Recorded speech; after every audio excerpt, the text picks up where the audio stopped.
بسم اللہ الرحمن الرحیم۔ ناظرین کرام السلام علیکم ورحمۃ اللہ وبرکاتہ۔ ناظرین کرام، آج ہم جس موضوع پر گفتگو کرنا چاہتے ہیں وہ ہے قربانی کا مقصد کیا ہے۔ دیکھیں، اسلامی سال کے مہینے جو ہیں وہ 12 مہینے ہیں۔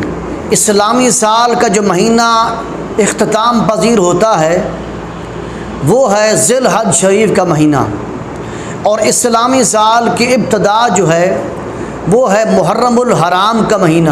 10 محرم الحرام کو سیدنا حضرت امام علی مقام امام حسین علیہ السلام کی قربانی کا ذکر ہے، اور 10 ذی الحج شریف کو سیدنا حضرت اسماعیل علیہ السلام کی قربانی کا ذکر ہے۔ پتہ چلا اسلام کی ابتدا سے لے کر انتہا تک قربانیوں کا نام ہے۔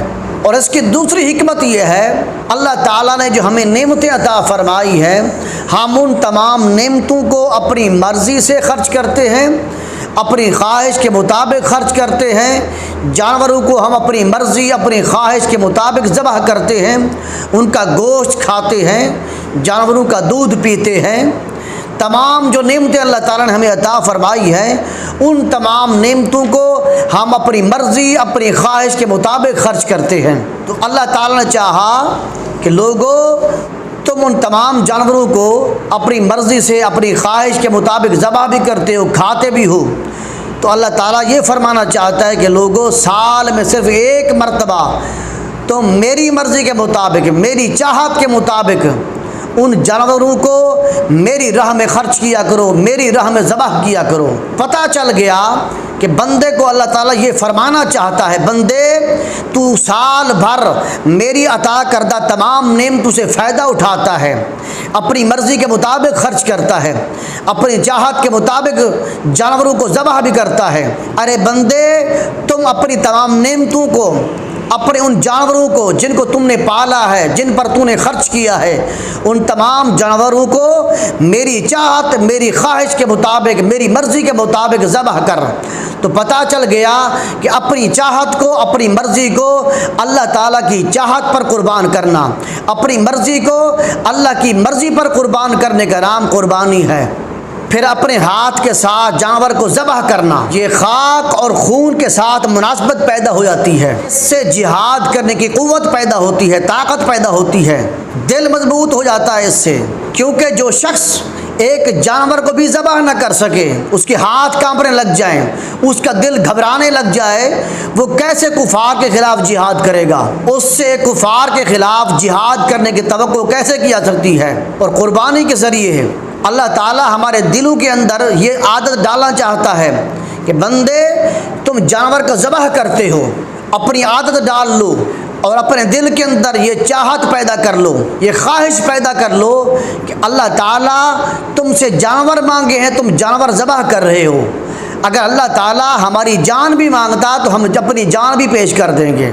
جس طرح بدن کا شکر نماز سے ہوتا ہے، مال کا شکر زکوٰۃ ادا کرنے سے ہوتا ہے، اور طاقت اور قوت کا شکر جو ہے وہ جہاد سے ہوتا ہے، بالکل اسی طرح اللہ تعالیٰ جس کو جانور عطا فرمائے اس کا شکر ادا کرنے کے لیے بندے کو چاہیے کہ اپنے جانوروں کو اپنے ہاتھ سے قربانی کے لیے پیش کر کے اللہ کی راہ میں جانور کو ذبح کرے۔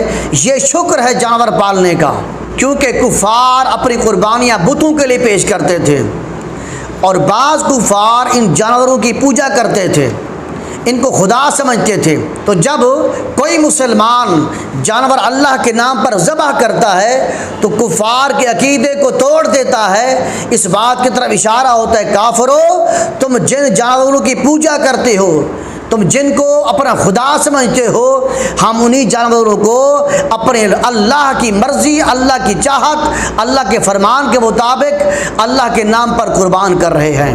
ہر شخص، چاہے غریب ہو، چاہے فقیر ہو، چاہے امیر ہو، چاہے بادشاہ ہو، چاہے بھیک مانگنے والا بندہ ہی کیوں نہ ہو، وہ جانور کا گوشت کھاتا ہے اور اللہ تعالیٰ کا شکر ادا کرتا ہے۔ کیونکہ بعض ایسے لوگ بھی ہیں جن کو پورا سال، تمام سال، ایک دن بھی گوشت کھانا نصیب نہیں ہوتا، اس قربانی کے دن اللہ تعالیٰ ان غریبوں کو، فقیروں کو، محتاجوں کو بھی قربانی کا گوشت کھلا کر یہ بات اللہ تعالیٰ ثابت کر دیتا ہے کہ میری مخلوق کے اندر کوئی ایسا بندہ بھی نہیں ہوگا کہ جس کو میری نعمت یعنی گوشت نصیب نہ ہوا ہو۔